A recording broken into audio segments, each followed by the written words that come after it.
Morning, boys. Okay, I miss not being able to explain these things face to face and have a discussion about them, but hopefully this will help you as we introduce this first topic.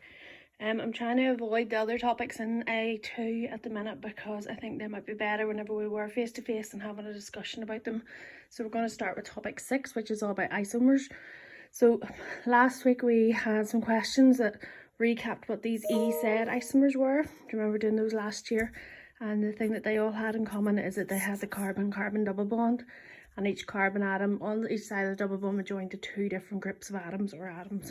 So the new thing in this topic, it's quite a short topic, are these optical isomers. Okay, now they don't have carbon-carbon double bonds, but they have what's called a chiral carbon. Now what that means is a carbon with 4 different groups joined to it. Okay, so we look at an example. The easy way for you maybe to do this with, because we don't have the molly mod, is maybe to, if you have plasticine and straws maybe at home, or you could buy some jelly tots and use like cocktail sticks to try and build them yourself to see. So do you remember we've done where we draw it like in a 3-dimensional way? So I'm just going to put 4 different groups onto this carbon atom. Do you remember the dotted line goes in behind, and then the triangle is the one that's coming out into front. Now it doesn't matter what way around you do these. Okay, so that's my carbon atom, or my carbonyl my carbon compound that has a chiral carbon. So this carbon in the center is a chiral carbon. It has 4 different groups or atoms joined to them. So when you actually have that built, you can't switch and change those.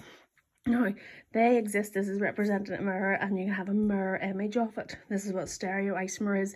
They're non-superimposable, so there's 2 different ways that you could build the same molecule.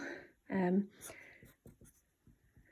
it might be better if you could maybe get like jelly tots or plasticine and try to build this yourself, so you can see that you can't put them on top of each other. They're non-superimposable. So that is a mirror image of it. You can see, hold it that way. So the 2 atoms are mirror images of each other. So think about gloves, or you know, your socks that have the days of the week on them, where you can't put the same one on top of each other and it won't be exactly the same. But the key word here is that's a chiral carbon. So in any compound you're looking to see, is there a carbon that has 4 different things joined to it. And they are called enantiomers of the same molecule. And in a mixture that's 50-50 of each one, it's called a racemic mixture. Okay, if you have any questions on the way through this booklet, just give me a shout.